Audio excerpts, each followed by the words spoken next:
Hey, welcome back to Tribal Wars. This week it is Modern Tribal Wars, and this is the deck I'm playing. It's Burning Vengeance, Haakon Stormgold Scourge deck. Well, I say Burning Vengeance because the deck originates as a one of the earliest decks I ever made when I started around the time of the original Innistrad as a Burning Vengeance deck. But we're down to just two of them now, so I guess it's more just a Haakon deck with the Burning Vengeance. Okay, so Haakon may cast, or Haakon, I don't know, from your graveyard, but not from anywhere else. As long as it's on the battlefield, you may play night cards from your graveyard, and when it dies, you lose 2 life. Burning Vengeance, whenever you cast a spell from your graveyard, it deals 2 damage to any target. So the idea is to get this guy in your graveyard, cast him, and then start playing knights from your graveyard. Potentially, if you've got a Vengeance, triggering that as well. So to get a Haakon into your deck, you've got Faithless Looting. Also, you've got Flashback, which triggers Burning Vengeance. Thought Scour can mill it, although that's a bit of a tall odds on that. And then we've got Smuggler's Copter, which can discard it. Olivia Mobilised for Wars, and the Knight, you can discard it. Whenever another creature enters the battle in your control, you may discard a card. If you do, put a 1/1 counter on that creature, gains haste until end of turn and becomes an irrelevant vampire. I've also got Conflagrate, which technically can discard it, although ideally that's not what you'd be using Conflagrate for. And I guess technically you could Inquisition yourself to get rid of a Haakon if times are desperate, or Raven's Crime yourself. Once you've got a Haakon into the graveyard and then into play, well, you've got all these knights, which are basically just sort of filler knights. They've all got protection from white, just because that's what a lot of the black knights have got. They've got some semi-useful abilities like gaining flying and pumping them, First Strike and Exalted, but they're mostly there just as sort of bodies to cast and to discard and such. But they've also got Nameless Inversion, which is a shapeshifter instant, a changeling instant, which is this card is every creature type, so it's a knight, so you can cast it from your graveyard. Plus 3, minus 3.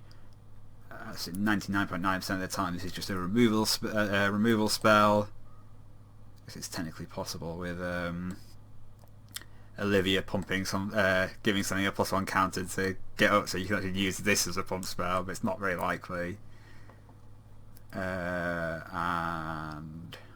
what else was I going to mention? Oh, Court Hussar. Everything about its stats and stuff is irrelevant, except for when it enters the battlefield, look at the top 3 cards of your library and put 1 into your hand and the rest on the bottom of your library in any order. When it enters the battlefield, sacrifice it unless white was spent to cast it. So there is no white producing cards in this deck. Oh. So this is a 3 mana what is it? Impulse, or anyway, look at the top 3 cards of your library and grab one of them, but you can be cast from the graveyard because it's a knight from Haakon, and it goes straight to the graveyard because you can't pay the white. Oh, Impulse, let's look at the top 4. But anyway, whatever. So it's a repeatable. Look at the top 3 cards and grab one. Nice source of card advantage. There's also Lightning Axe to discard a Haakon.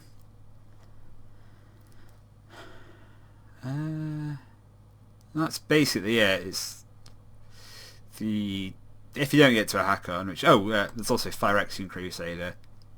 Not necessarily sure if this should be in the deck. It's not a bad creature, but a 1 of Infect is creature can be pretty useless for pressuring the opponent if everything else is doing damage.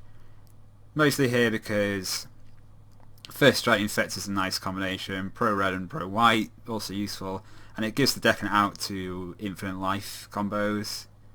So if someone gains infinite life, but then you're able to kill all their creatures and start hitting them with the Fire-Rating Crusader. I mean, I don't know how important that is. Probably not very, just because Infinite Life is quite a clunky and not exactly a win condition on online, since you can't actually gain Infinite Life. You gain 100 life or something, but that's not necessarily enough.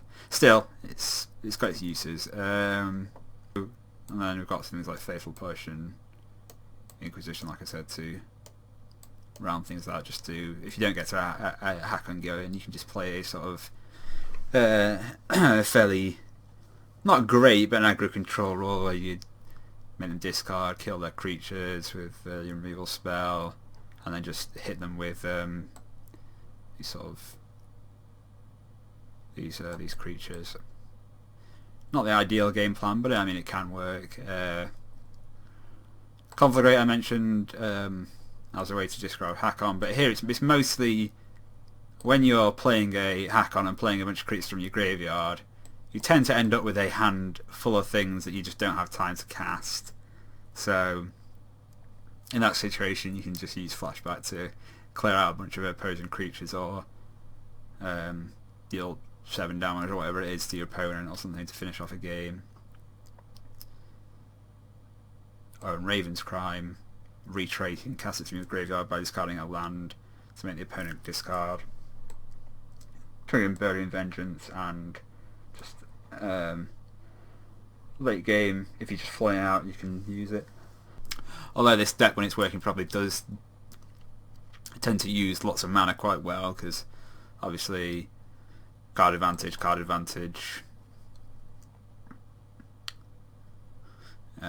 Faithless Lootings, and what have you. Anyhow, the land base is a bit weird just because of what I actually have access to. So War Through Grave is fairly cheap right now because of the Guild of Ravnica stuff, but Blood Crypt, it's not very expensive, but it just seems and we know we're going to be getting a reprint of this in the next set, so it seems kind of insane to buy any more extra ones now. So I've only got one Blood Crypt, and I'm running, Darkslate Shore, the fast land, because although you do get to a situation later on where you still do want to use mana, you can often discard excess Darkslate Shores to Faithless Looting or what have you, or Olivia or Smuggler's Copter. And I feel like the first 3 turns are really the crucial ones to get going. But the Black-Red fast land, the Blackcleave Cliffs, is way more expensive, so I don't have that. I just got Sulphurous Springs to round out the Black-Red lands. What I have done though is I've started the process of betraying my own channel's name by buying some fetch lands. Because they are relatively cheap right now. They're still kind of expensive, but they are relatively cheap. So I just got a couple of Polluted Deltas and a couple of Polluted Bloodstained Myers. Obviously good for fixing, good for getting fatal pushes going, and what have you. Okay, I think I've prattled on long enough. Let's see how it does. Okay, here we are, round 1 against Cruel Hellraise. I'm on the draw with a hand that is probably not keepable. 1 land, don't have blue for Thought Scour. Fatal Bush might be nice, but I think this is just too risky. 1 land, got an Inquisition. This is also risky in much the same way, but on 6 I'll keep it and hope to scry a land set up. Oop.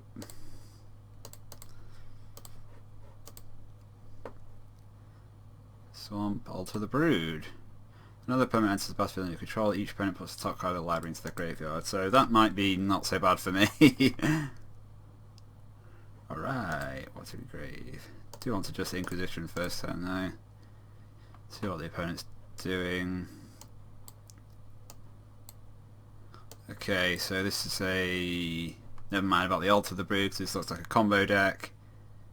Mere combo. It's a... Well, I'm going to take the Heartless Summoning. It's a...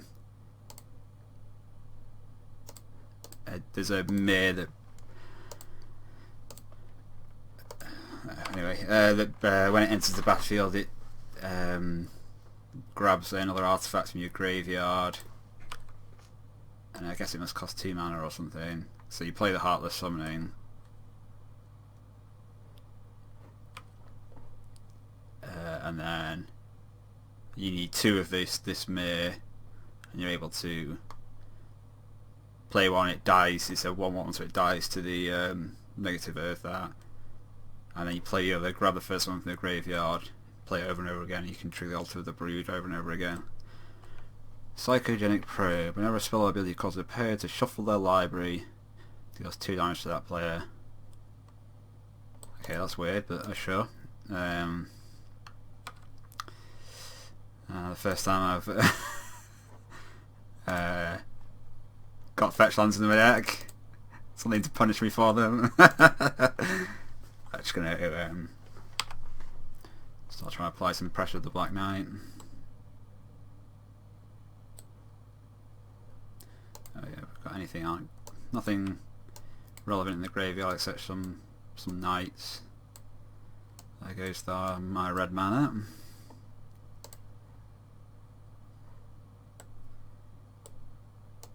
Search your library for a card with... Okay, Shred Memory. Assume it's here, just here for transmute. Growing a Heartless Summoning. So, I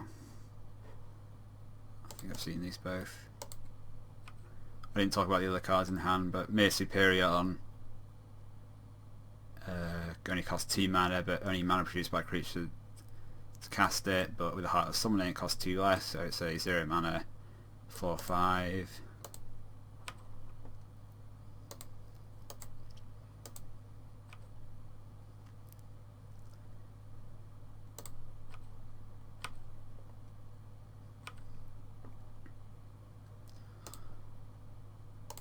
Let's just walk through the grave and scour myself. Oh, we've got a Haakon in the graveyard. Nothing else to be done though. There's the Heartless Summoning.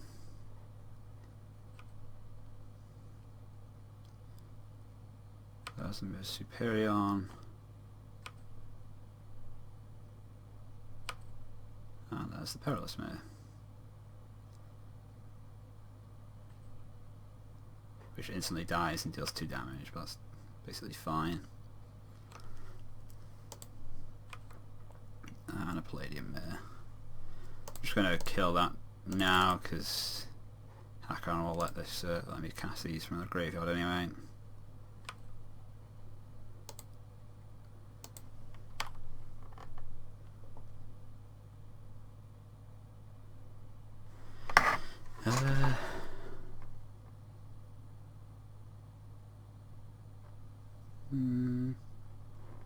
Kinda want to just play Olivia. Haakon doesn't let me cast anything this turn because I've only got 4 mana.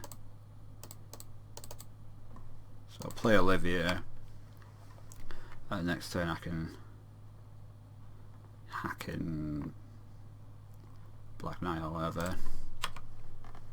Okay, another Altar of the Brood.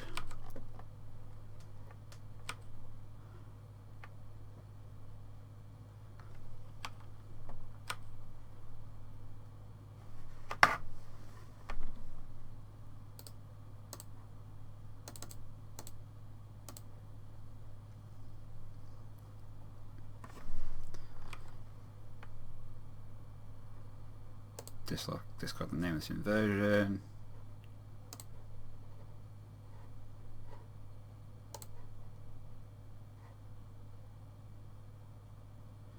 Oh, did I just... Oh, they haven't got any Knights of Infamy, have they not? No, so I can't cast the Black Knight.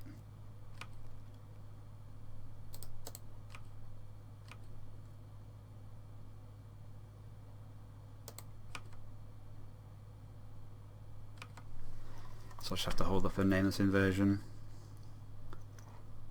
Oh, another Mercy Superior.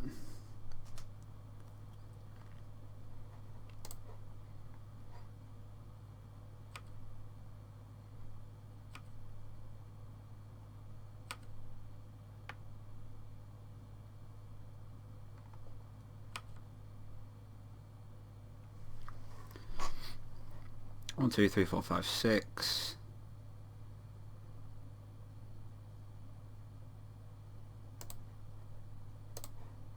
I could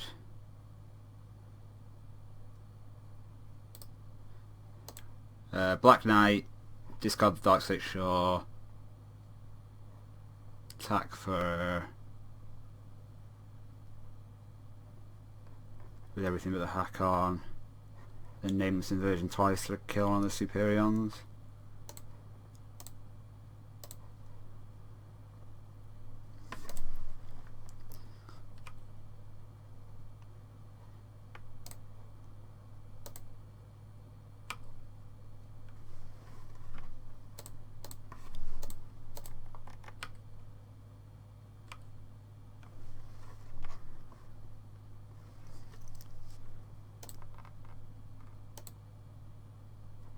Okay, so this is first strike, so we can just put this up to a 7-2 and it'll still get first stricken down.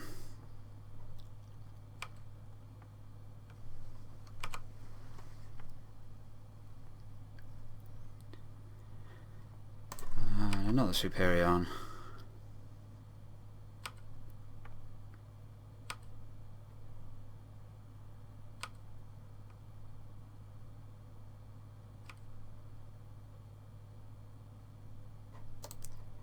Okay, but let's just kill one. I can with Fatal Push because Mercy Superior is so cheap. And then just Nameless Inversion the other one twice and attack for a 10. This is not strictly necessary to kill this thing, I suppose, so I'm going to do it anyway. Because I love to kill, I guess. There we go. There we win. So Alter the Brood was kind of useful for me, and fortunately the opponent wasn't able to put together the actual combo.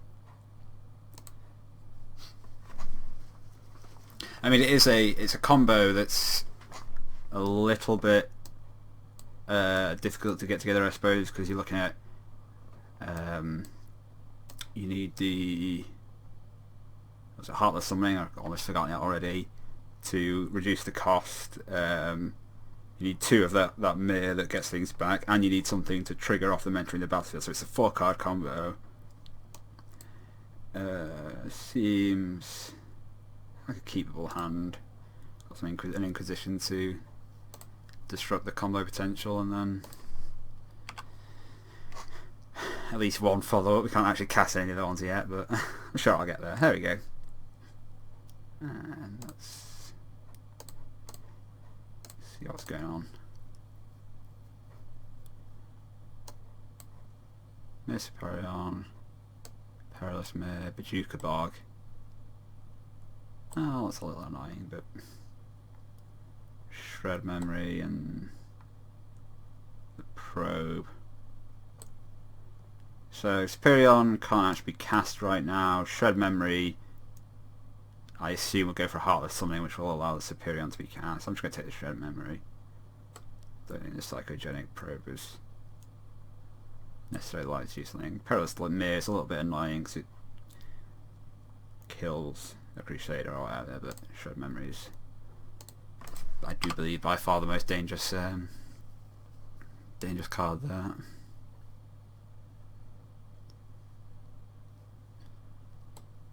Oh, and I suppose beyond transmuting, it does also disrupt my graveyard. Although I don't suppose that's its intended use. I suppose we might as well crack this for a watery grave, even though it deals damage rather than pinging myself with a sulphurous spring.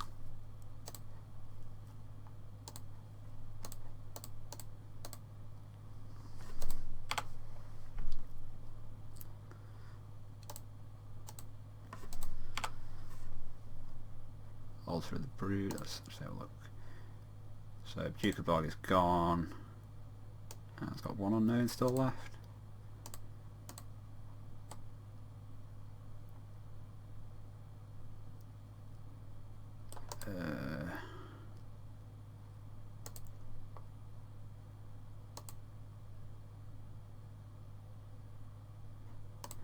So I actually don't really want to attack with the Crusader right now, just because I don't want to spend the 1 to give it flying, and I don't particularly want to trade it for the mere moon vessel.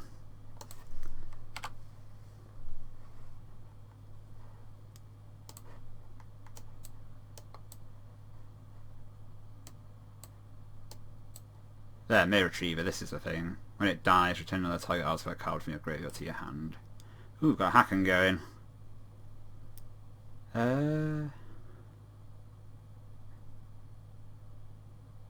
Sure, let's do that.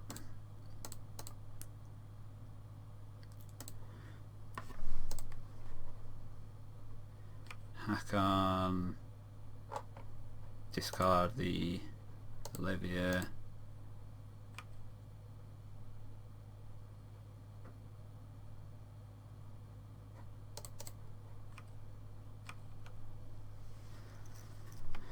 Attack now where he hasn't got anything to get back with Mere Retriever, certainly.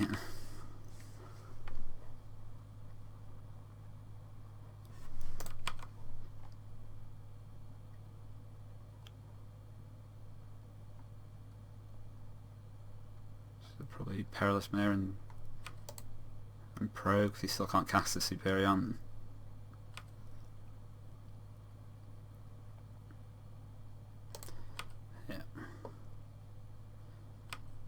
So I mean, he's still 2 cards away from actually being able to combo with this. The Heartless Summoning and another Mere Retriever.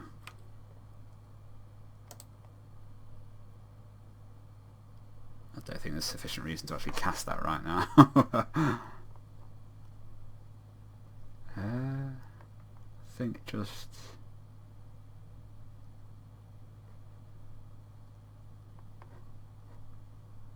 yeah, just the Black Knight.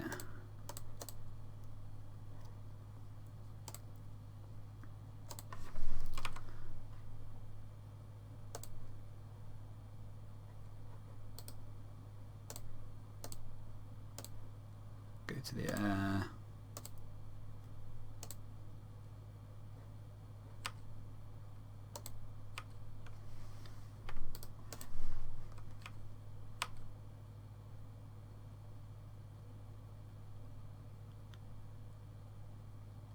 Trade these 2 plus the damage for the Haakon.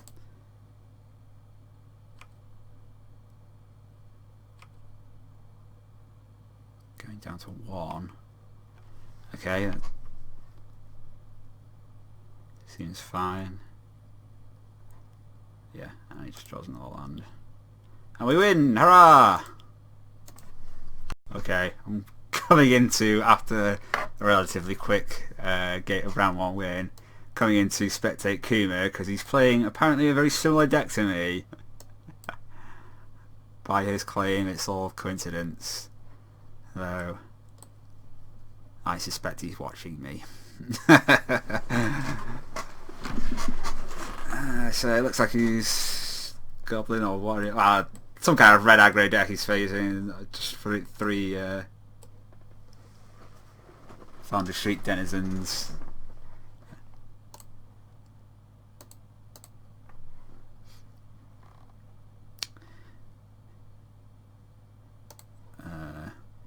That's Kuma's Graveyard, it's the Nameless Inversion. Obviously this is pretty good against red decks, and the red deck being stuck on 1 land is not the worst. Okay, looks like Bandit Keith is having some connection issues, unfortunately, but hopefully he's back.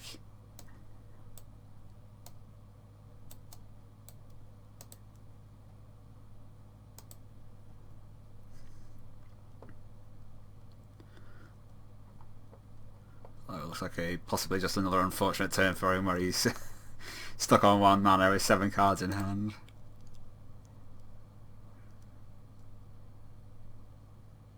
Strong Geld. Aren't the greatest versus Denizens. Is Olivia going to get bolted? Yeah. Makes sense.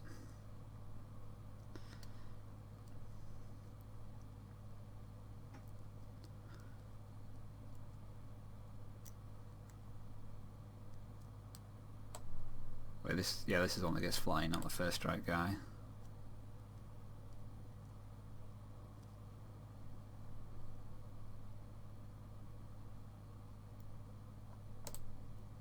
Legion Loyalists. These two are creature attack. Creature you enjoy get first strike and trample. Can't be blocked by creature tokens. So first strike not super relevant because the Phyrexian creature is still high on its protection from red.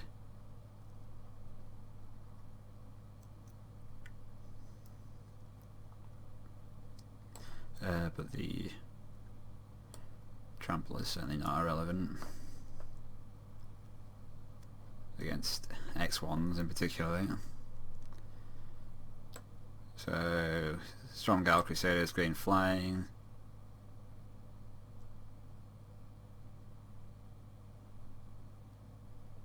Possibly just... Ooh! Well, there's an interesting one. Earthquake. Damage to each creature without flying and each player. So he just gave this flying and then did 1 damage to everything. I guess there's not much point in attacking the Phyrexian Crusader because it's better on defense against hasty creatures and it's infect, so it's not doesn't doing 3 damage and 2 in effect doesn't actually improve the clock.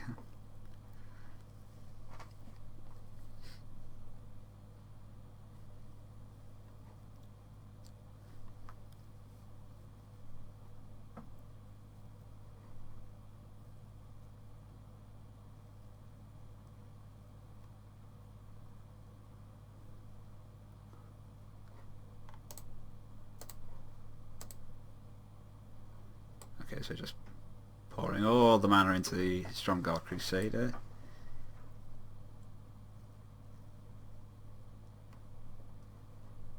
Possibly Kuma's just... maybe he's got a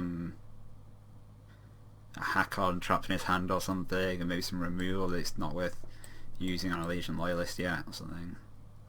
Maybe another Earthquake that he's waiting for something else to come out to use.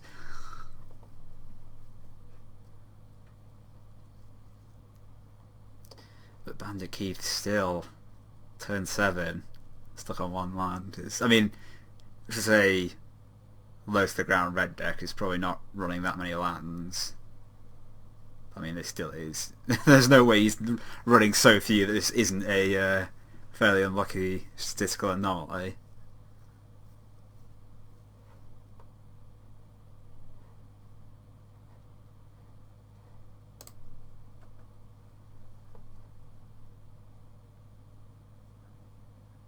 Just attacking for 2 this time and actually playing something. Nope. Attacking for 4 again.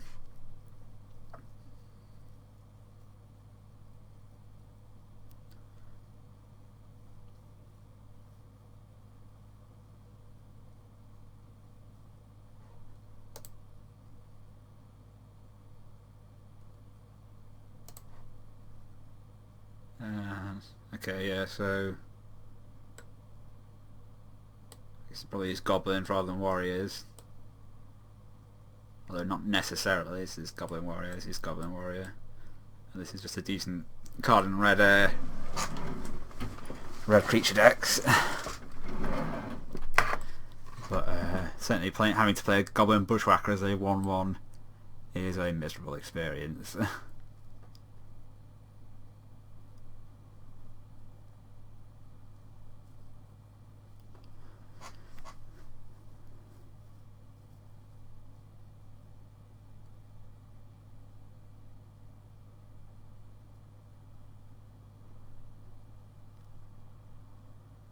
Hopefully Kuma doesn't forget to, yeah, give it flying before it gets to block us. I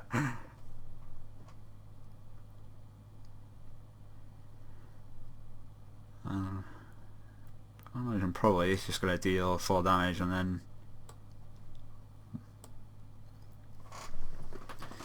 maybe 4 more damage next turn, so if Bandit Keith has got a lightning bolt or similar effect, I'll just need to hold it up this turn. Or just cast it, I suppose. Ah, Goblin Grenade. So yeah, almost certainly actual goblins. Oh, and there's a second land. Red-green goblins.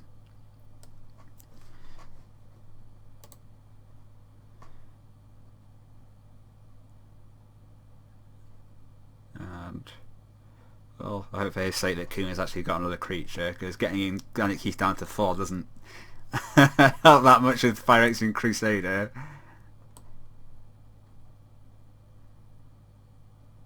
Yeah, still Moon Cavalier.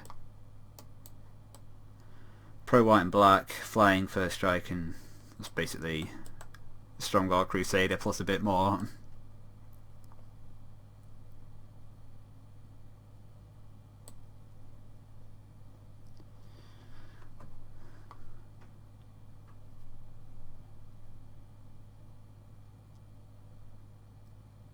Still, I mean, it's still an X1, so it's still fairly vulnerable to any kind of burn.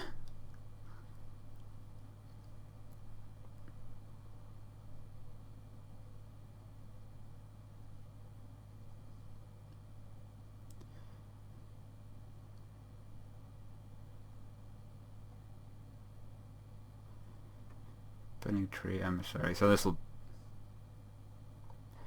is for the other Bushwhacker, presumably.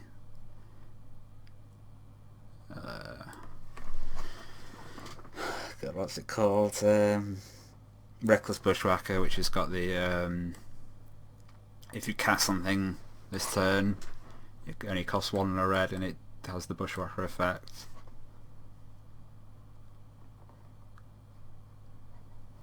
Which gets some pretty ridiculous starts with that situation where you go turn 1 play a creature, turn 2 play a couple of creatures, turn 3 Burning Tree into Reckless Bushwhacker, swing for tons of damage.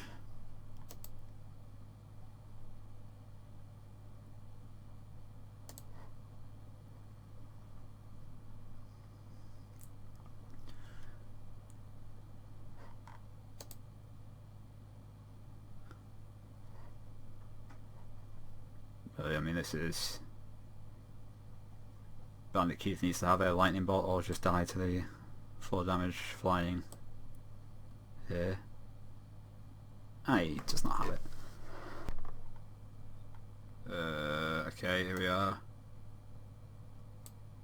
Okay, Kuma's got... His old graveyard's not gone away yet. That was weird. There we go.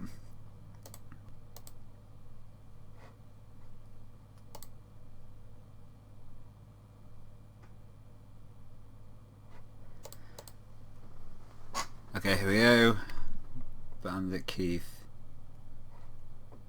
because of the earlier technical issues, and he got 6 minutes on the clock, but certainly a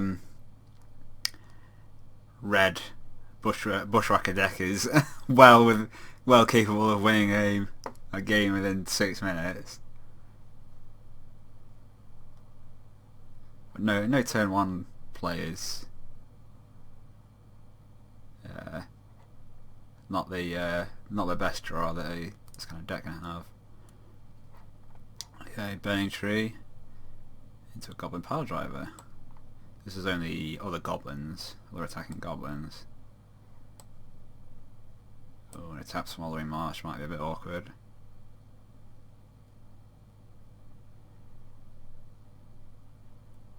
You really want to be able to actually do stuff in the early turns to keep this kind of deck under control. But no hasty goblins means this is not super blazing fast. Or the goblin pile driver.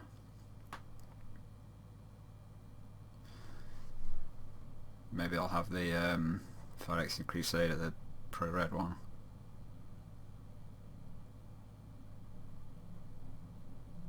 Or just an earthquake. That solves the problem as well.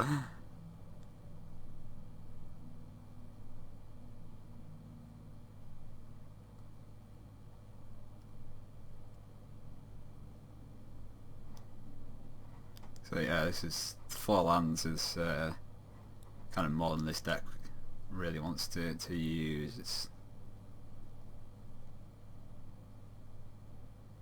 certainly no creatures to play post Earthquake is not a good sign for Bandit Keith. That I suspect that his hand is probably either flooding horribly with land or has a bunch of burn.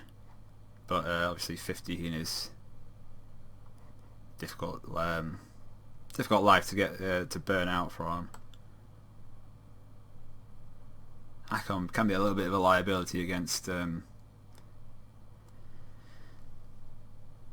aggro red decks, just because when it dies you lose 2 life.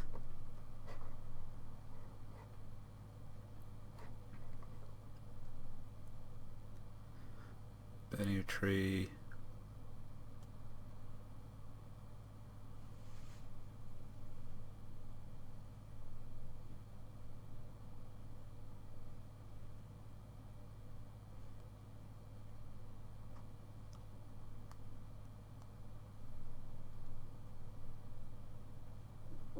Yeah, just a burning tree into nothing.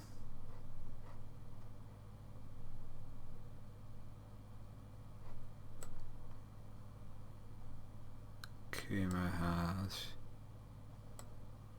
just got a strong Gold Crusader in his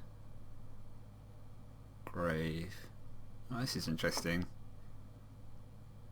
So, I mean, got to assume that Bandit Keith has got something to finish off the Haakon with. Tarka's Command. So 3 damage to Kuma. It only goes up to a 3/3, so they do trade, and Kuma loses 2 life. Down to 10. I mean, you can still just recast the Haakon and the Stromgald Crusader, so it's kind of still negative card advantage for Keith, but I mean, that was 5 damage out of a Tarka's Command, which is probably well, it's far below what its damage ceiling is, but in a situation when you've got only 1 creature, that's not bad out of it.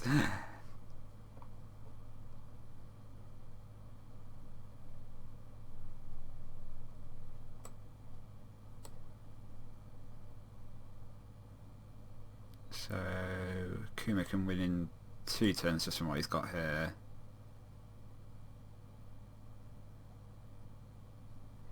Put this up to a 5 plus 3. Looks like he's got something else as well. Okay.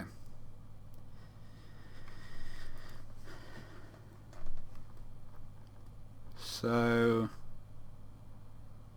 either Keith has got to have enough burn in hand to just win the game, or it's possible that he's actually been stockpiling creatures in hand just to go for a bushwhacker turn. Because you can potentially, because bushwhacker gives everything haste. Right? I think that's correct. I played a bunch of this kind of deck before and I can't remember anything about it. Okay, no, it looks like a burn hand.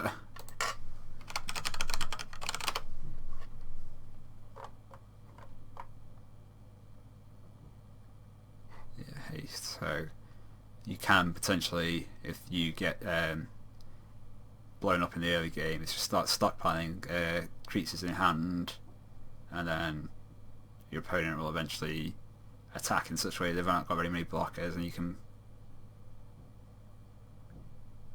play several creatures on a turn, give them all haste, turn them sideways, and potentially win out of nowhere. That does not look like the hand that Bandit Keith has got though.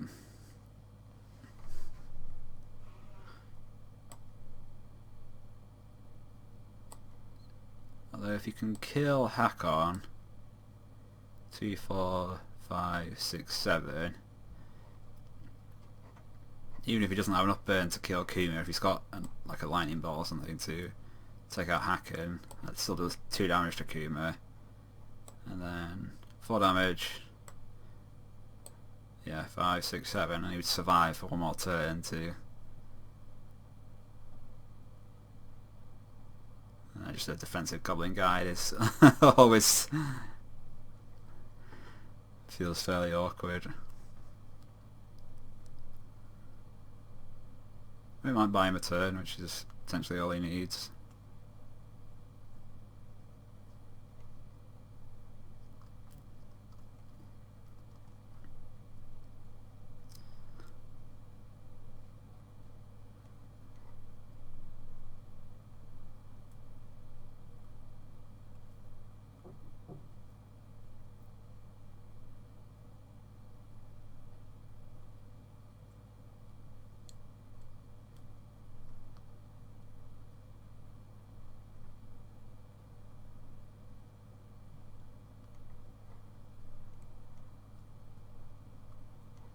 So Goblin has to chump the Haakon.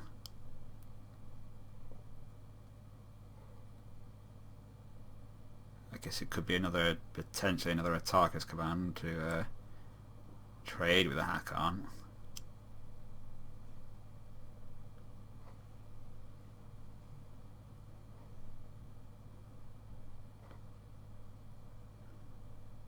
Okay, Kuma just gave a flying creature flying again. Imagine that was just a misclick. It's supposed to be going for the +1 +0 ability.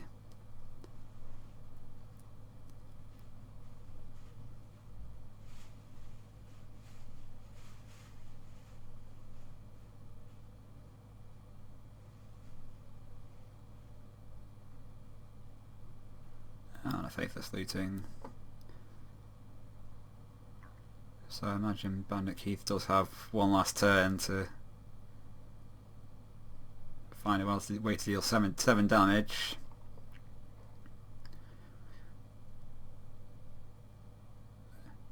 Probably has to be able to make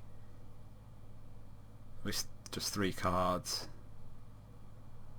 He's got to be able to use each one to deal damage this turn, most likely.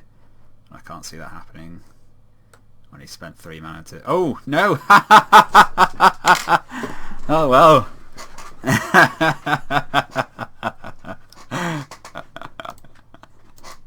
Bandit Keith wins that clutch goblin grenade.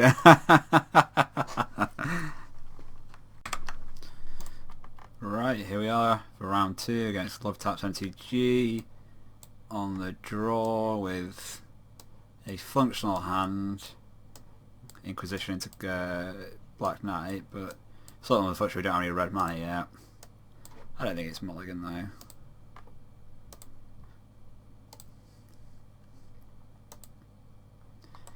Ipnu Rivulets. Okay. Looks like something wild is happening. So this is the Saka Desert, top 4 mill opponent. Don't mind facing that. Enters the battlefield, gain 3 life, and target line you control becomes the basic land type of choice into other types. Okay, so yeah, I have absolutely no idea what I'm facing here, but let's see if we can find out. Drift of Phantasms, Trophy Mage. Oh, okay.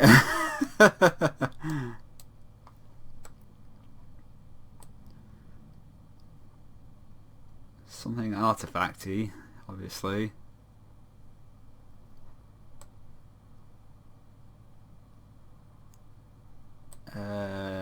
Trophy Mage is actually card advantage, but Drift of Phantasms is obviously a more versatile tutor card. They both go for mana cost 3. I suppose at worst the Drift of Phantasms can turn into a Trophy Mage, but I mean it's much more clunky. You've got to transmute it just to put something in hand. I think I'll take a Trophy Mage. But boy, do I not know what I'm playing against here.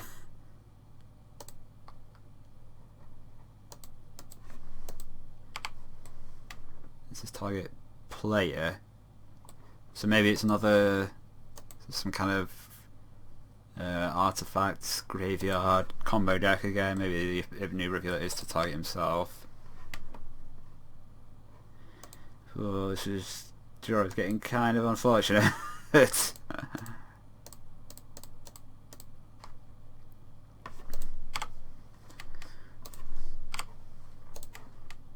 he's played the Radiant and the Island.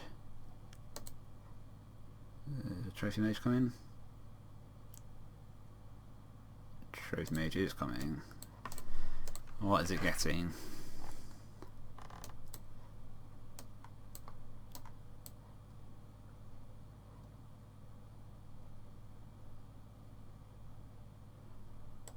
I mean, it could just be a sword. Nope, Desecrated Sea. Whenever one or more creature cards leaves the graveyard, create a 1/1 black creature token with flying. Okay, so more and more suspecting this new Rivulet is intended to target himself. So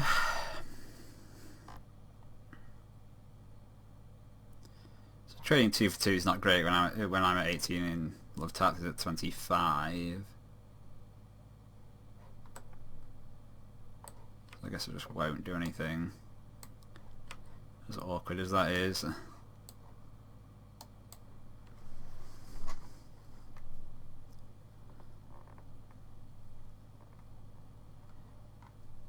Desecrated Tomb.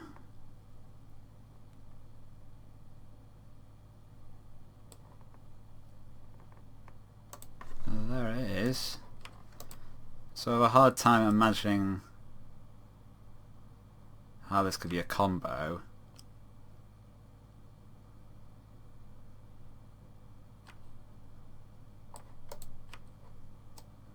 Although none of it seems to matter since I'm not doing anything further.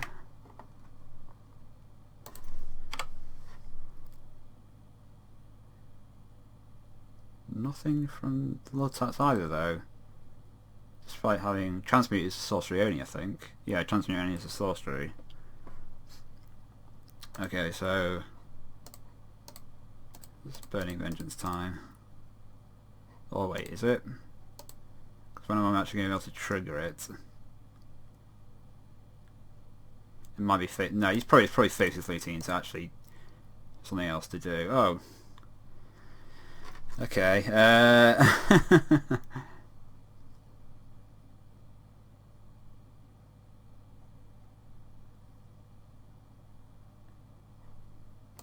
think just ditch these 2 flashback cards. And then continue to do nothing.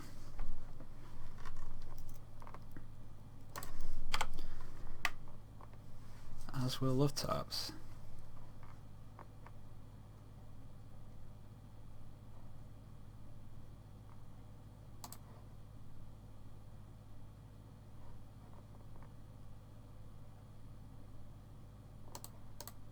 Okay. I think I'm gonna run out of vengeance now.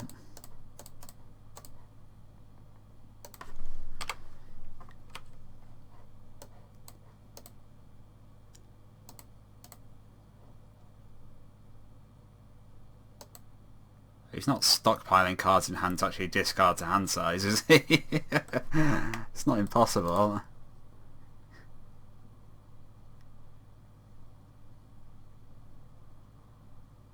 Another Trophy Mage.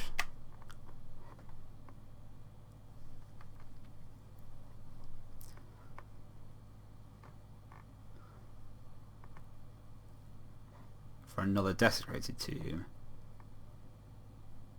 Still haven't seen any way to get things out of the graveyard.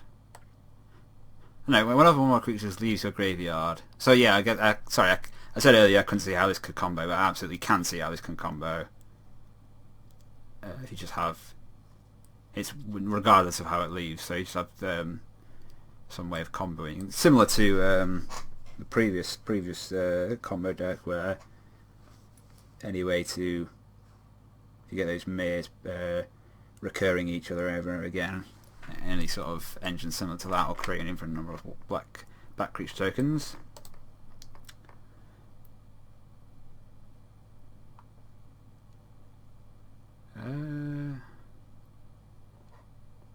I think I'll just play another Burning Vengeance.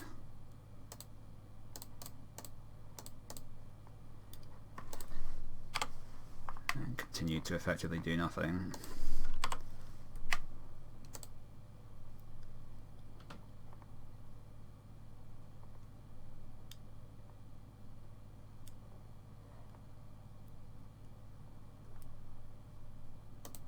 There's a Desecrated Tomb.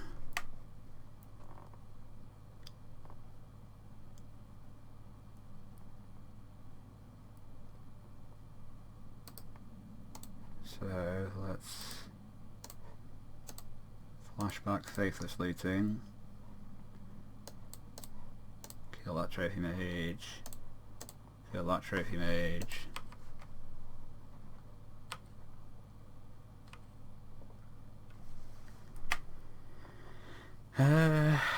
ditch the Raven's Crime and one of the Hussars.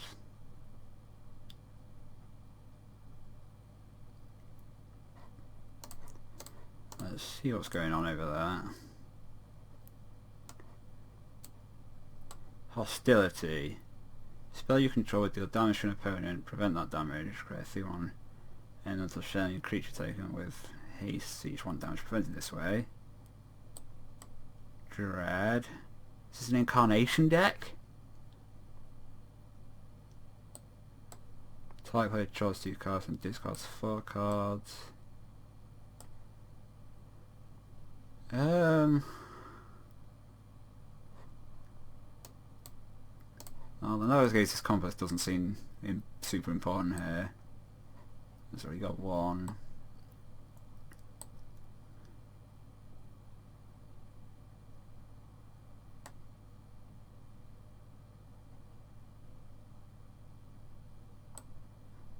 Let's just take the tutor. I mean, I don't have a super solid read on what else to do.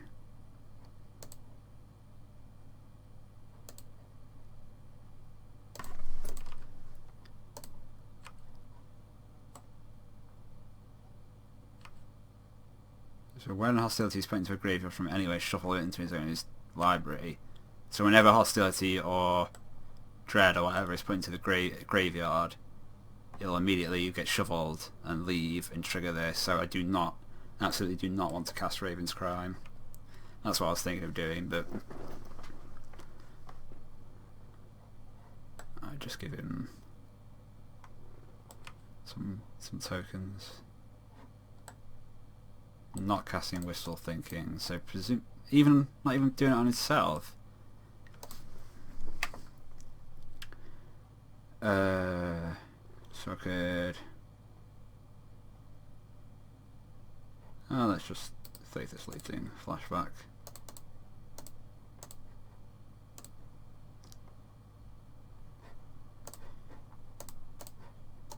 Deal 4 damage.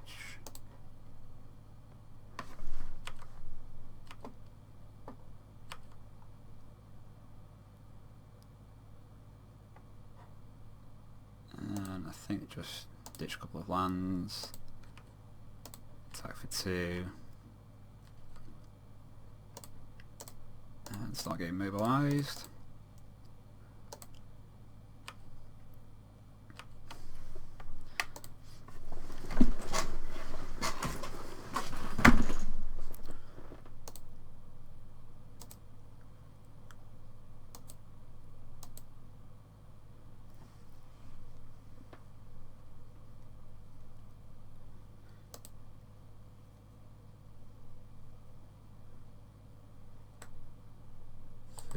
Creek. This is just the 5-colour charge counter thing.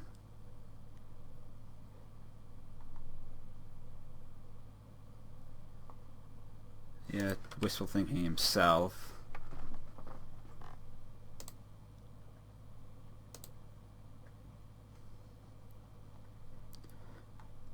Presume he'll ditch some incarnations.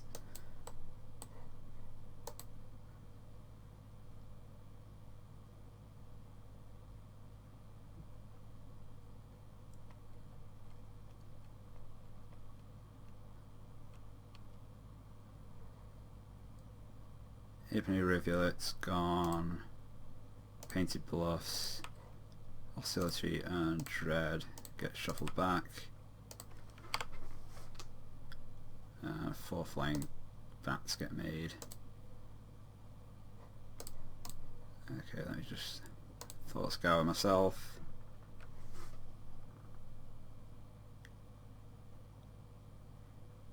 I think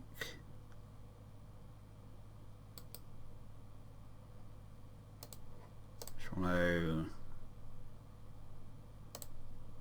Call for the Great for 2. Which will trigger both the Burning Vengeances and clear out the rest of the bats. Don't think I need a Crusader.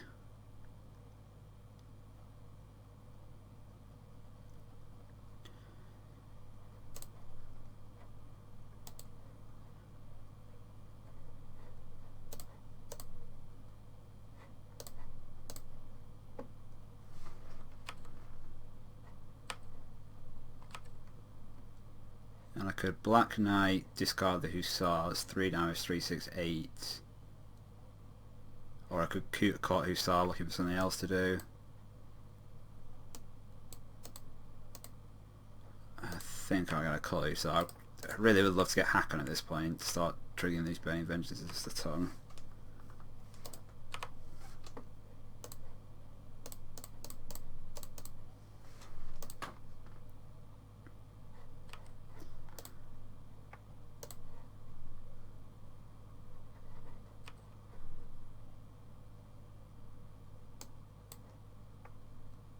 Alright, Strong Guard Crusader is fine. Any order, like a sacrifice, and we definitely don't want to discard a card to make a dead Kuka Caught Hussar bigger.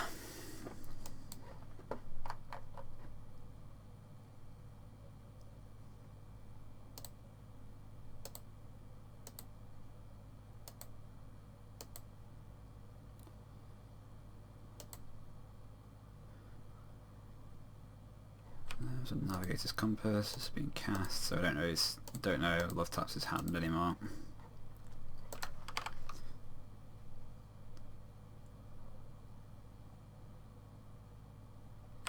And another compass.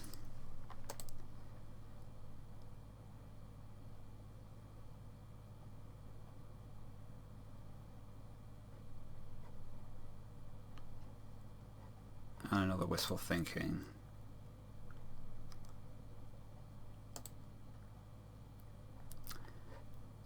Ditching a Hostility.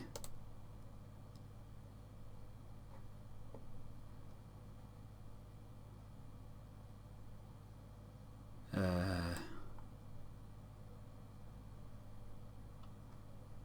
this is pretty bad against the bats, so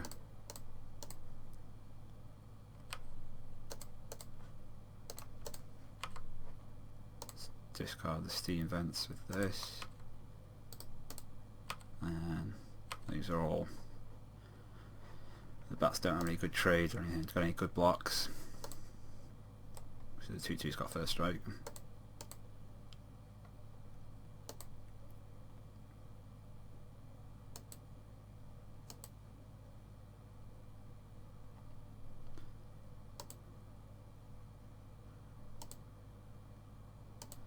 Just absorbing 6 damage. But Love Taps is now just down to the 1, just top decking. And what was that? That was an Ipnu Rivulet. So I guess you can start sacrificing it for your rivulets in hopes to hit incarnations or what have you. I guess let's just...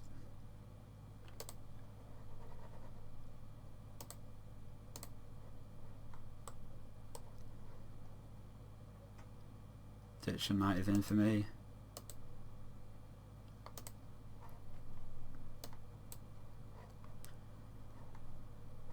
These Burning Vengeances are not looking amazing in this game.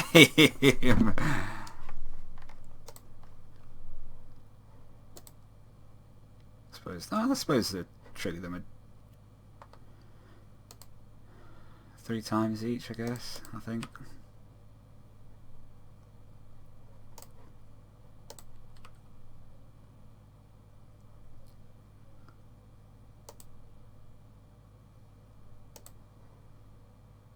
So this is 3, 6, 9, 11.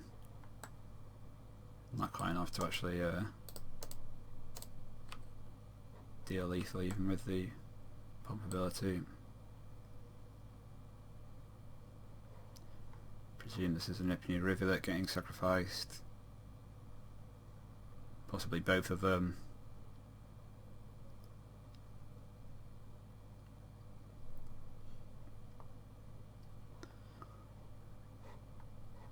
Yep.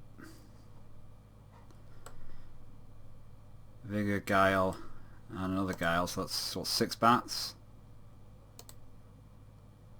Ouch.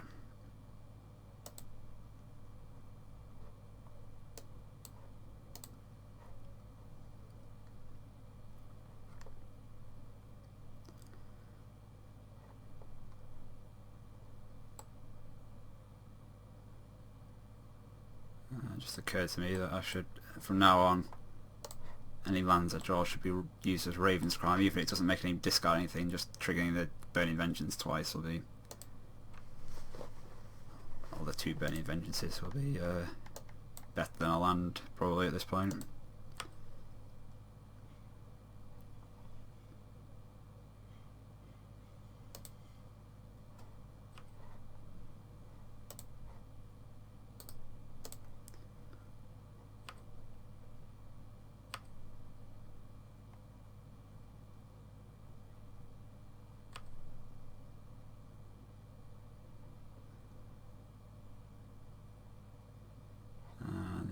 Other Ipney Rivulet,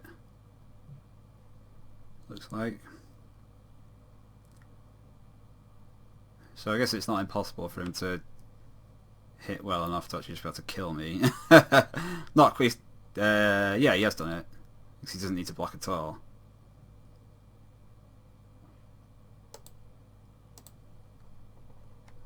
So that was pretty fortuitous for him.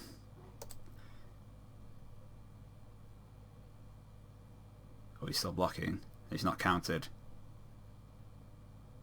Oh, that's good for me.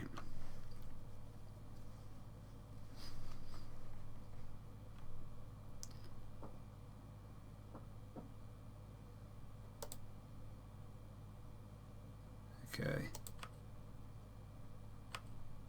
Still, I'm only doing 5 damage to him. He can still beat me and kill me in 2 attacks.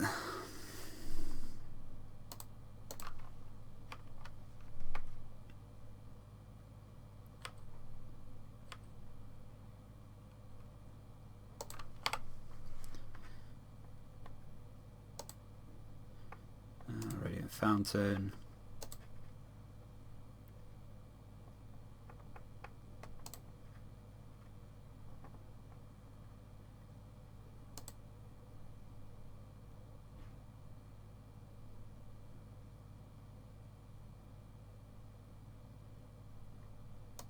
And attacking with everything.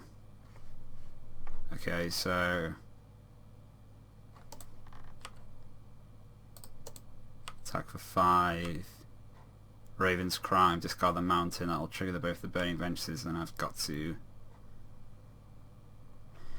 Is it better to deal 2 to him and kill just 1 bat? It doesn't put him into lethal next turn. and if I kill 2, you know, deal 3 damage to me, and then if I get something else to trigger the eventually I can kill another 2, and that's still, I know you've only got 1 damage, so...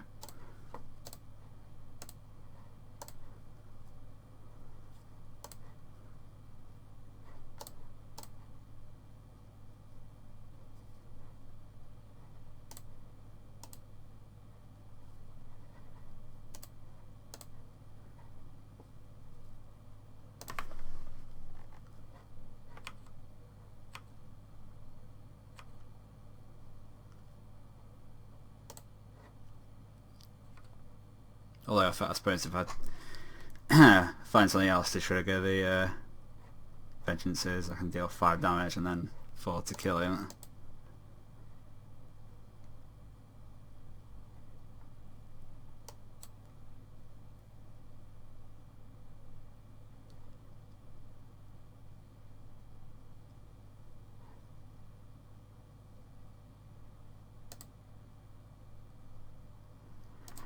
I suppose I could imagine at this point always be when I draw Haakon, which won't do anything.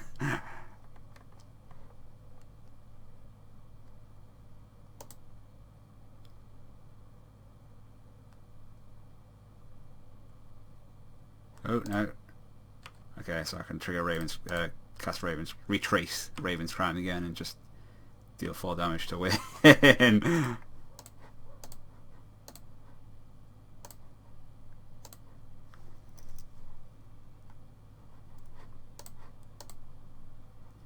So that was a curious game of no one really doing anything for a very long time, and then some very important top decks at the end. I managed to slide in with a win there. This is a wild deck I'm facing there.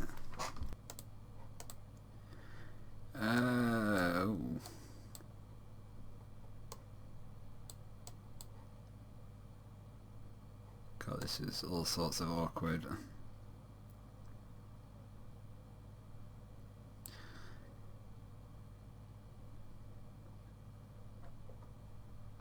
Blech. I think I'm going to mulligan. Oh, this seems better. Yeah, I like this deck. I like this hand. I need to get some red mana, obviously, but I think Inquisition is good enough. It seems good enough in this matchup. Even though it's not red mana, I'm going to keep it just because kind of seems like if I can potentially disrupt Love Taps getting the back card, and it seems like his deck might not do anything.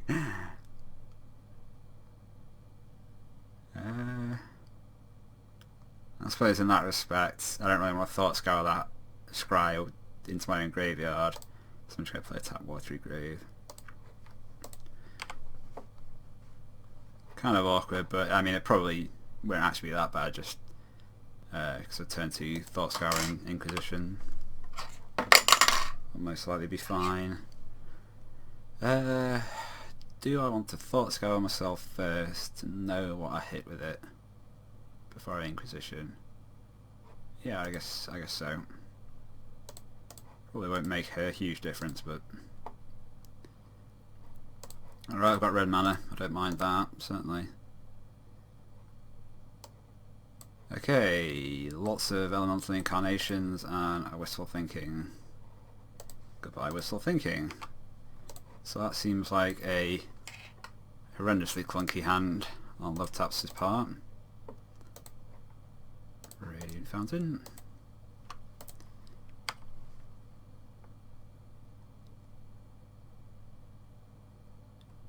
But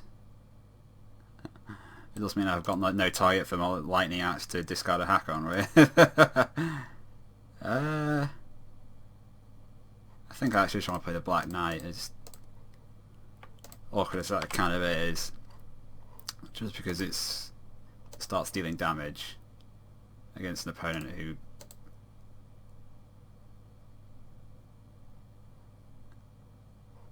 Oh, you got a desecrated team. Okay.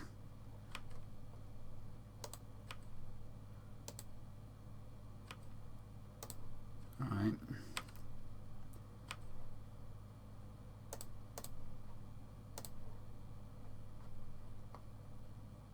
Just get a mountain.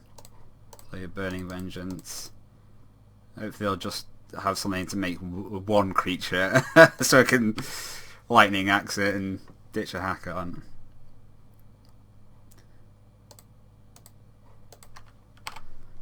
Or it looks like possibly just nothing's going to happen for a while.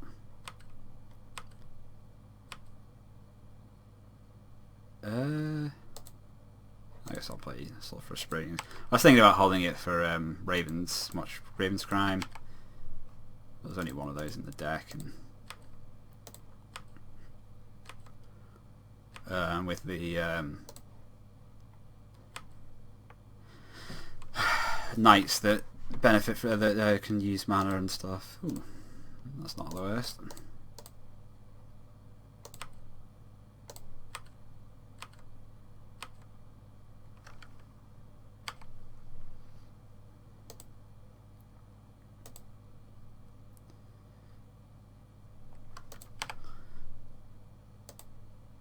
Oh, so he's got to 8, so you can now discard one of these elemental incarnations and get a bat out of it, which I don't hate because it means I've got a target for lightning axe to ditch a Haakon with.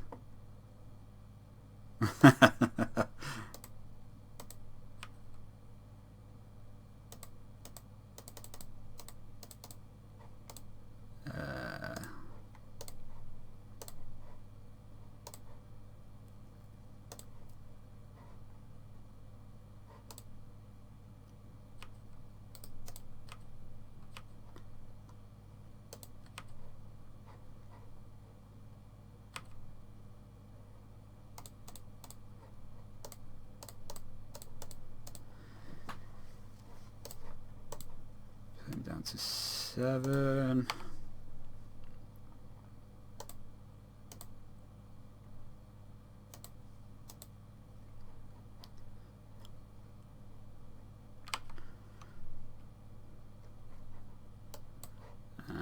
I'll get another bat.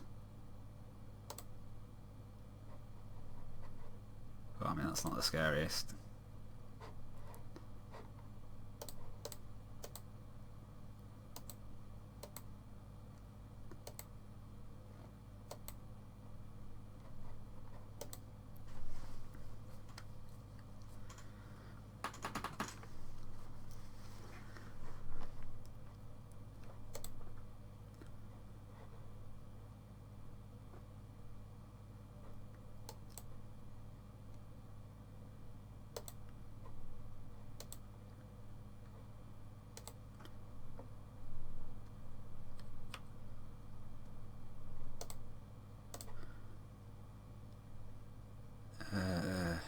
Okay, so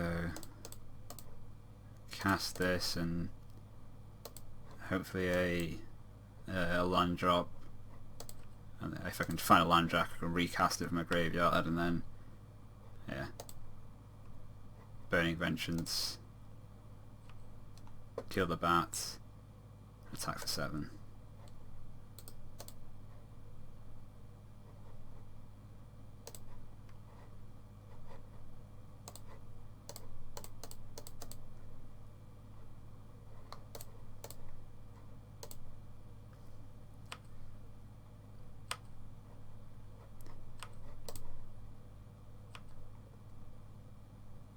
I was going to name this inversion.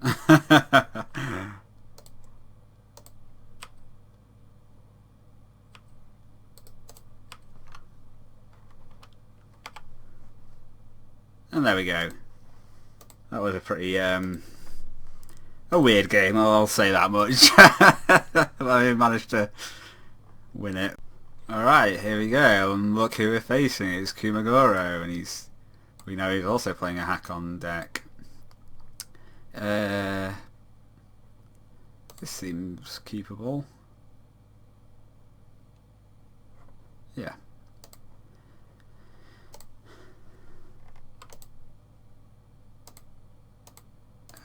I suppose something I didn't mention is Steam Vents and Plated Delta plus Black Knight and Stromgald. A little bit awkward, but I mean, I'm sure Faithless Looting will solve all this hand's problems.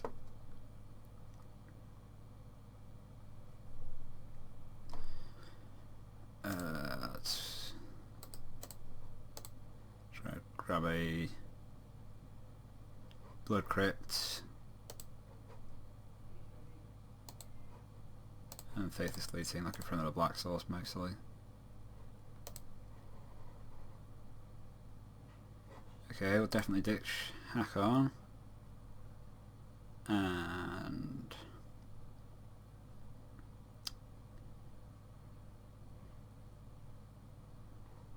one of the Crusaders.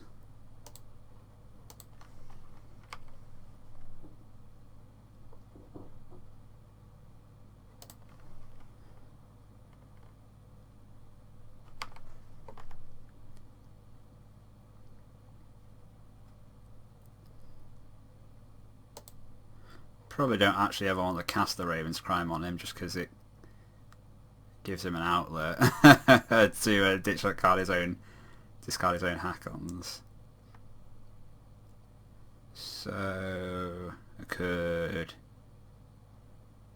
Smuggler's Copter and Haakon next turn, attack with the Copter or block with the Copter. Yeah, I think that makes the most sense.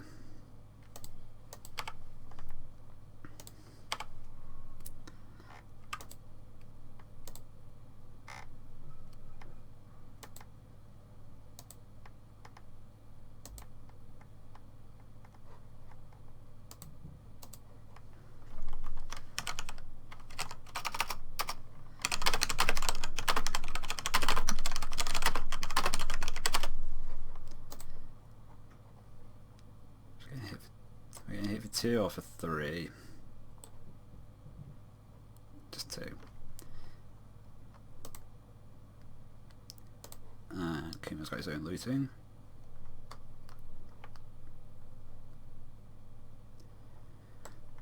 Liliana, Untouched by Death. I don't recognise this one.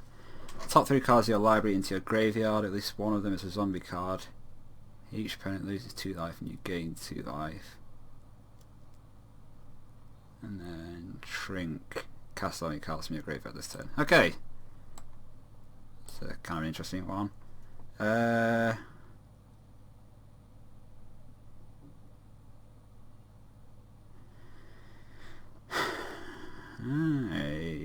Yeah, let's just stick with the plan.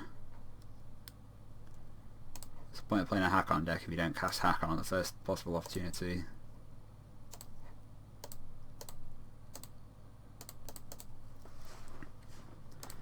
I think I will just hold the Copter back to block the Stromgald, just because I'm taking so much damage from my own my own lands and such.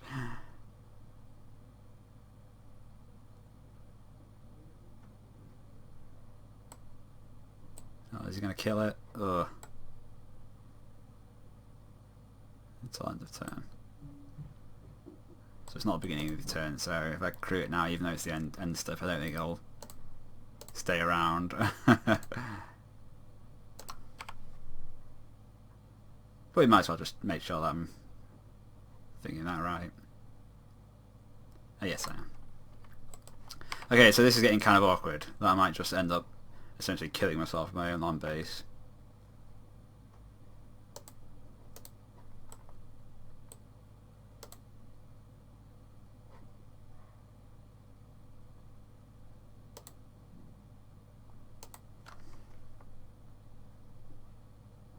Just another 2. And a Liliana. So that was put the top 3, and it hits some zombies, so I took some damage.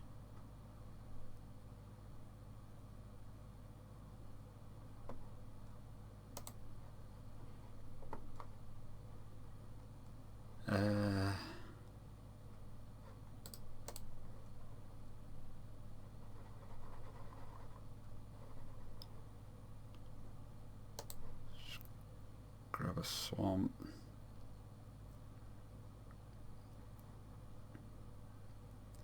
I'm not sure I can actually afford to play Haakon at this point. At least not while the Liliana's around to kill it.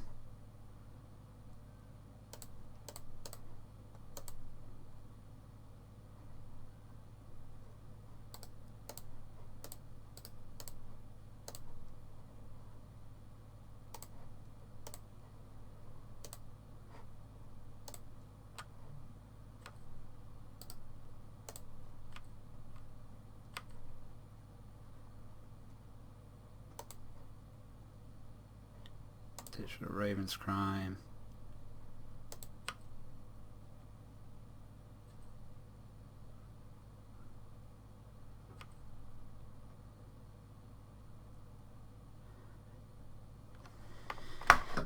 And now I'm considering whether it's actually better to Lightning Axe as a removal on the Crusader over Fatal Push, just because the Lightning doesn't require me to tap the Sulphurous Spring and deal 1 damage.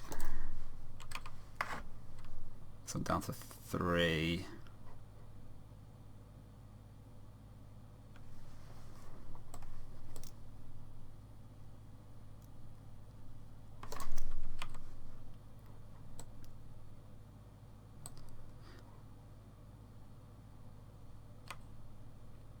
I assume he's going to pump some damage into it.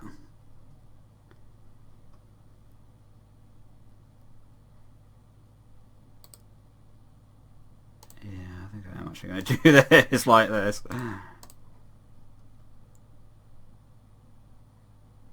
Just gotta fix this looting.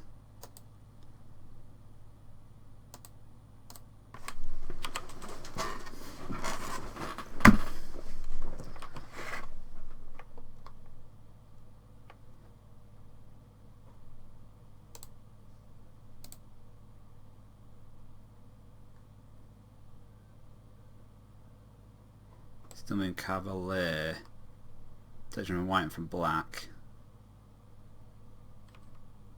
Okay, so I'm glad I've got a colourless creature.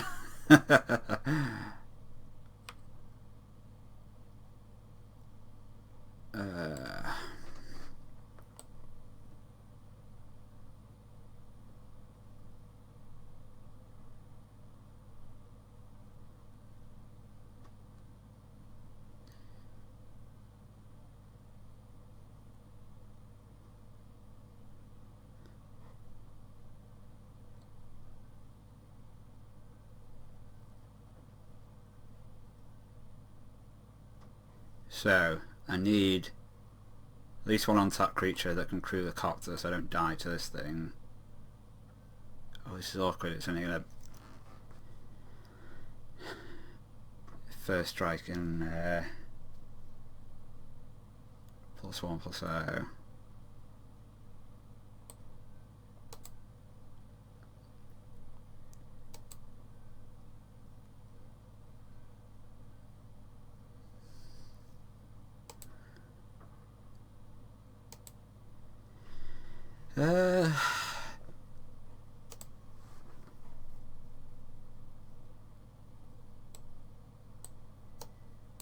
Sure wish I had a Burning Vengeance in play right now.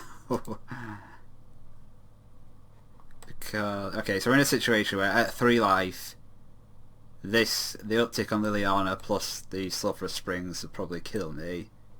And it still mean Cavalier will kill me if I let it.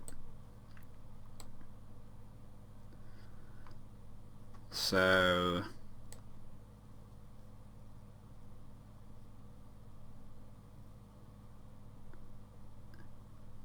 as much as I would like to, I need to keep the copter back and have a creature in play.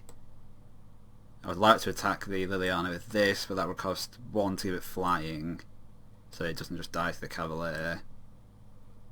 And then I can't play any creatures without tapping this, and this is only does 2 damage, so this will still most likely kill me. So I think what I've got to do is just play the Black Knight and not attack.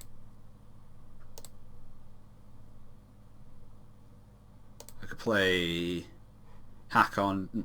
Yeah, I could play Haakon instead, but then I'm just dead to a removal spell, most likely anyway, because Haakon will deal 2 damage to me.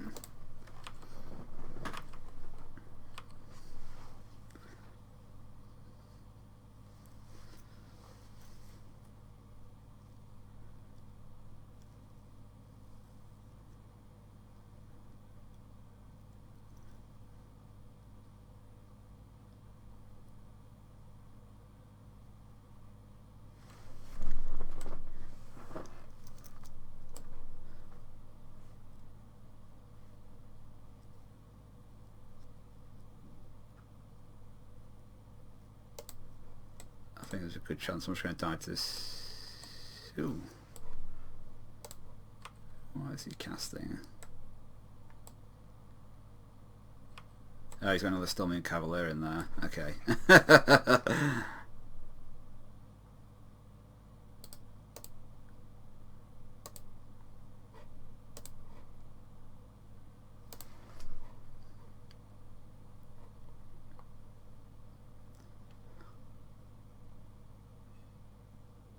Oh, has he got a... So he's got a nameless inversion there as well, so you can just do this.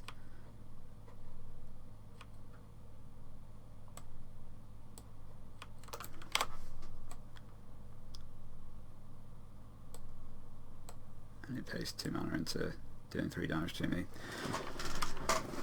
Okay, so that was all sorts of awkward.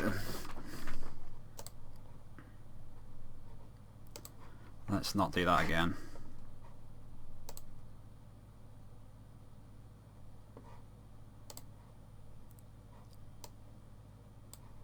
Ooh. Okay, this is keepable.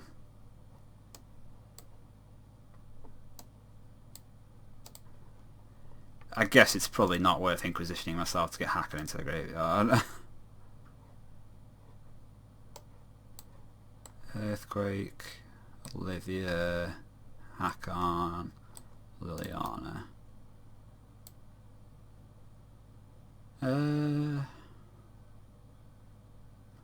Well, I probably don't want to take Haakon. Kuma is shouting messages at me to choose him.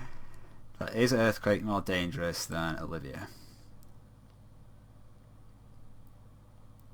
Olivia does give him a way to discard the Haakon. Yeah, let's just take the Olivia. This will be awkward if he finds his own way to get Haakon into the graveyard. He can just cast it from his... He can just cast the Olivia anyway.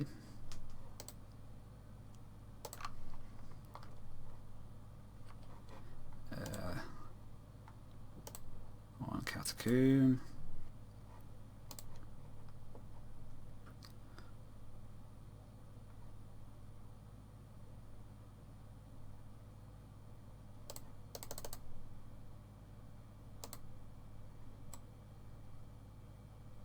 So Earthquake only affects creatures without flying. So when I play Stromgeld, I kind of want to have a black mana up so I can just give it flying in response to an Earthquake.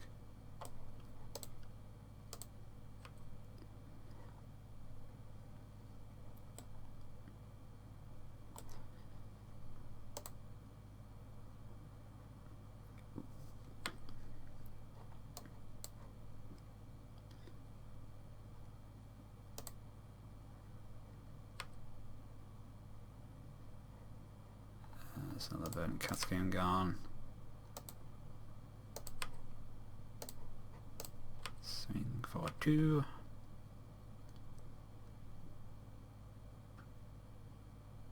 Okay, he's getting inverted. Sure.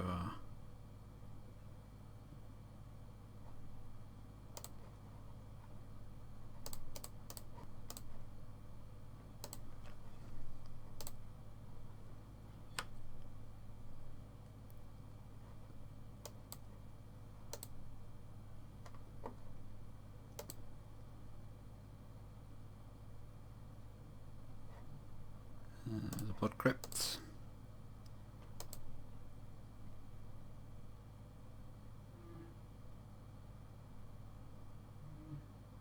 And he's Earthquaking for 1.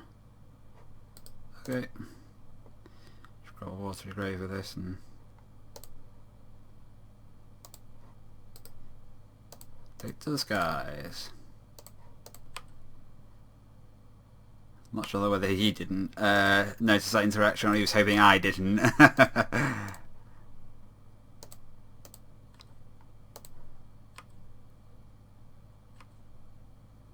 So I could pump some mana into this, but I'd rather play the second Crusader and just hold up 2 black in case he's got another Earthquake.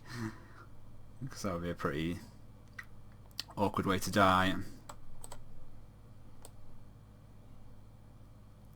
Second Crusader.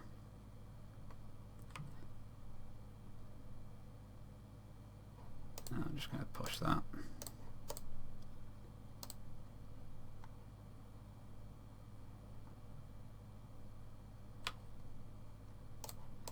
Ooh, Desolate Lighthouse. Don't mind if I do.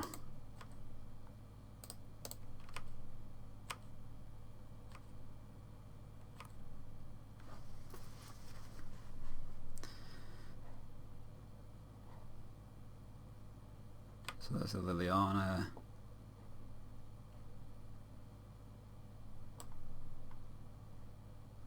X the number of zombies you control, so it doesn't actually do anything. It's Still Moon, Tormenting Voice, and a Faithless Looting.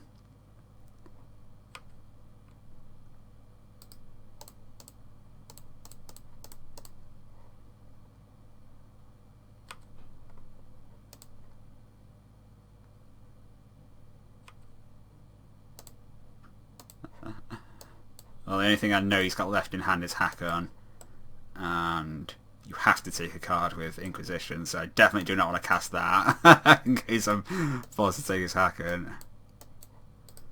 I think I'm just going to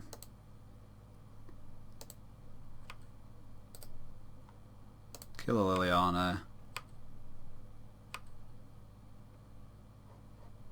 play the Haakon. I'm not nearly as worried about holding up anti-earthquake mana now, just because the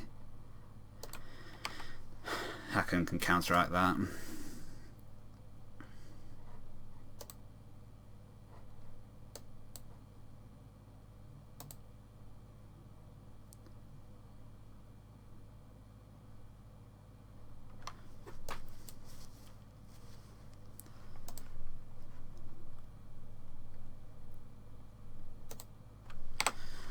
fact, I can just auto pass through his turn. Yeah, he's flashing back a Faithless Looting. Wait, oh, he must have, yeah, he put that in his graveyard with Liliana. So now he can ditch his Haakon and a Swamp. So now I don't have any idea what he's got in hand.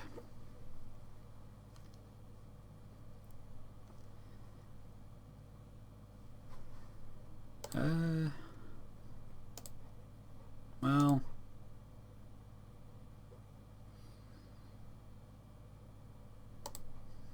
let's see, he's got Still Moon Cavalier in his graveyard, but these have got pro white and it is white.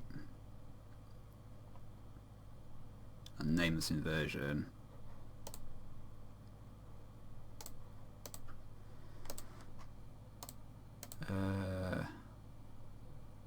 I guess I'm fine just attacking with everything. It's been a situation where I don't mind if we trade his Haakon trades of mine, because I think I'm in a state where the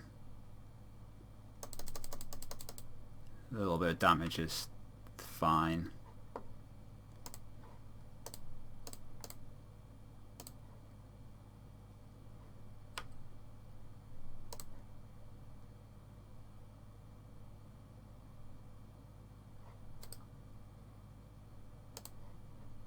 Let's just grab a Swamp, make sure there's nothing too scary going on in his hand. Phyrexian Crusader and Stromgarde Crusader.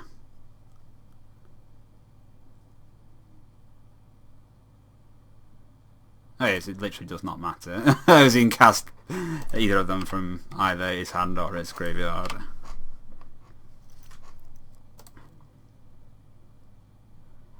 So now you can Nameless Inversion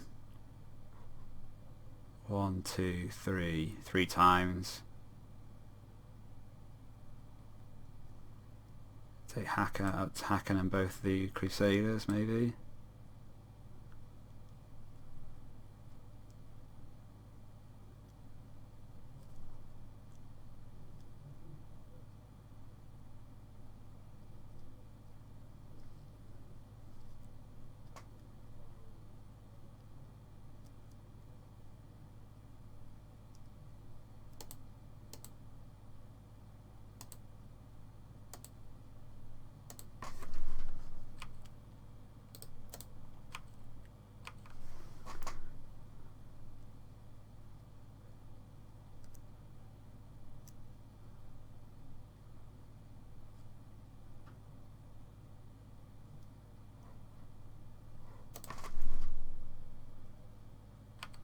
Okay.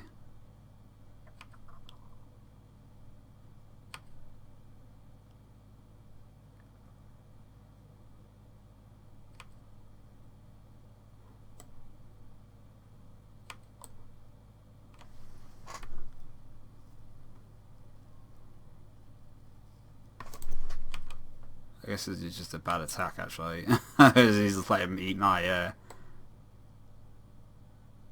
Black Knight.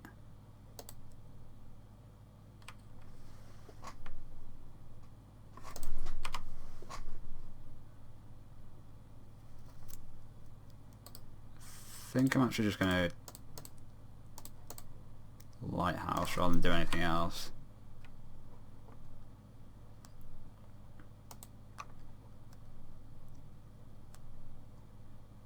Because all playing a creature really does is give him a target for a nameless inversion.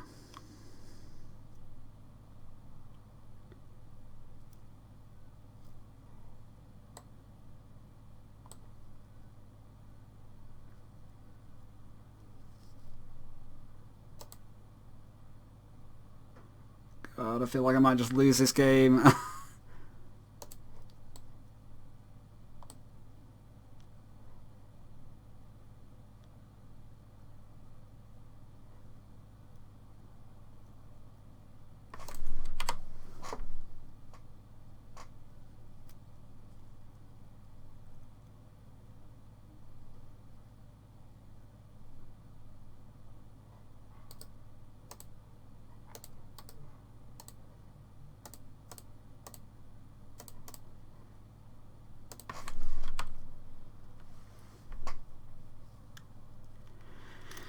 Uh,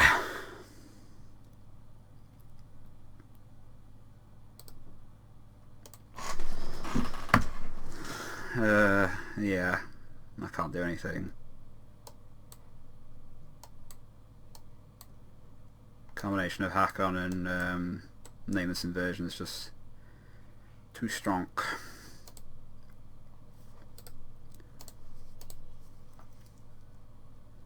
Kuma wins.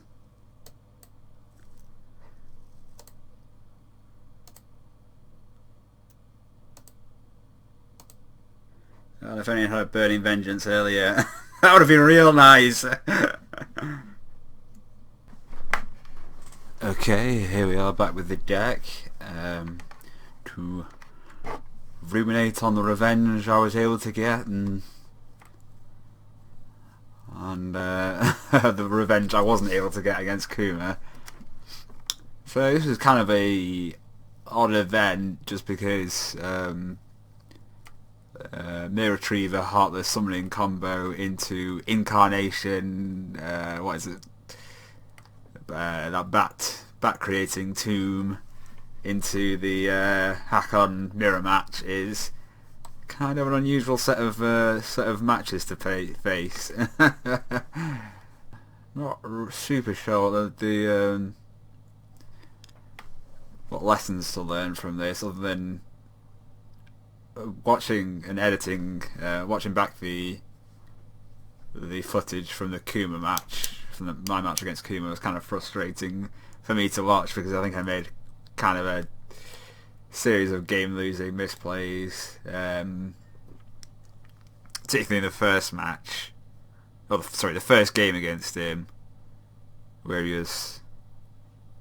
I played a Haakon from my graveyard while he had 2 open mana, which was just so predictable that it ended up getting killed by Nameless Inversion, I think it was. I essentially spent an entire turn dealing 2 damage to myself when I should have been doing something else. It was just very obvious if I'd spent even a bit of time thinking about it that was a really likely thing to happen. And I think that was potentially a game-losing misplay, just because I spent an entire turn not making progress, and I was already being beaten down, and losing even more life didn't help, especially with my land base the way it was. So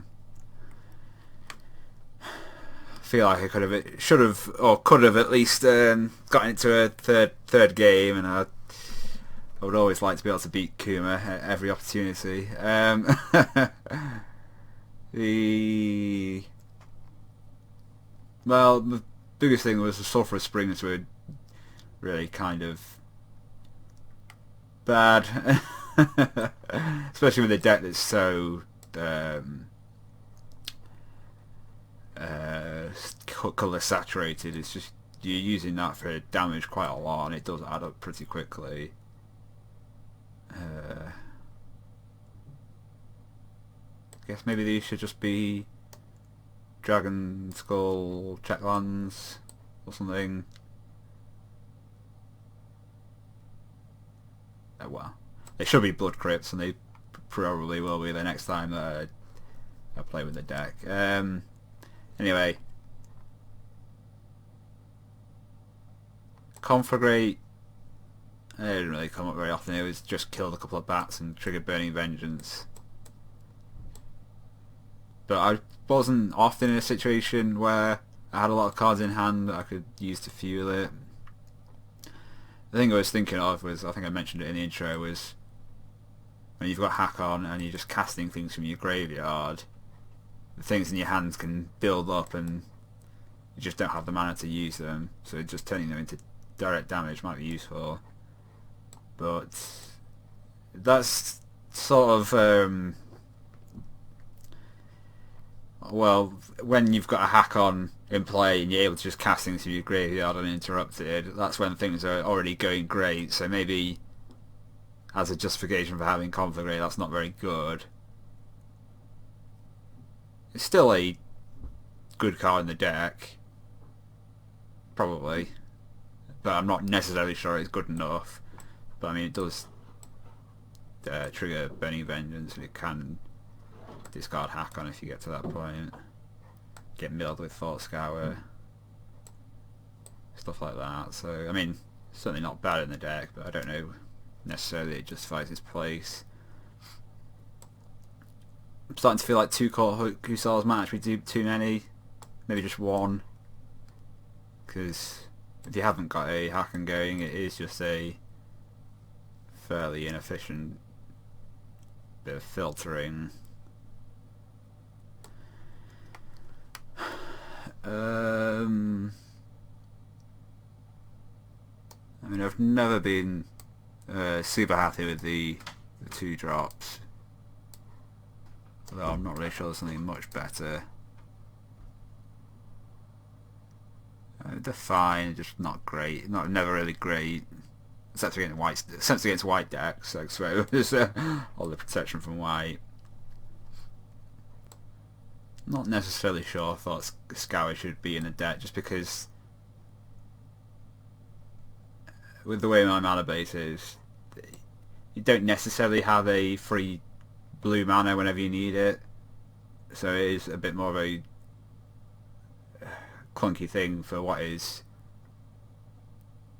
Well, I mean, the advantage of Thought Scour is just that it's so efficient that you can just usually find a way to slot it into your curve somewhere. But if I'm not able to actually do that, it's not really necessarily justifies the space, because it doesn't do that much. I mean, you can mill stuff with Thought Scour, but there is a lot of things to hit in the deck which aren't actually useful. I mean, all of these aren't good. Lightning Axe isn't good to hit. Burning Vengeance isn't good to hit. Any of the lands aren't good to hit. Smuggler's Copter. and unless you've already got a Haakon, hitting the knights isn't that useful anyway, so maybe Thought Scout was a mistake. One thing I was considering beforehand for that space was it Charter Course?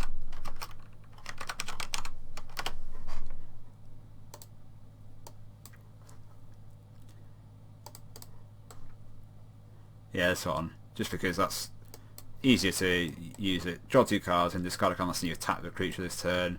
So it's useful for getting Haakons into the graveyard. But also if I've got a draw where it's just Inquisition into a 2-drop Knight into kill your creature or whatever, that kind of draw, where the graveyard synergies don't really happen. You can also, and you get to actually just attack if you're just playing the role of a middling aggro control deck, then Charter Course works just as a draw 2 for 2, which is good. The reason I didn't use it was just I think the price is kind of inflated at the moment, because it's been used in standard for some blue tempo-y deck, I think. But I think I might try that in place of the Thought Scour or something. And possibly 3 Nameless Inversions. It's a difficult card because obviously it's amazing generally when you've got Haakon, but if you don't, it is just an overcosted removal, conditional removal. So I'm not sure about what the number of these should be. Maybe maybe 3 Olivia Mobilize for War is too many. I've kind of felt like there was times where I just had too many 3-drops.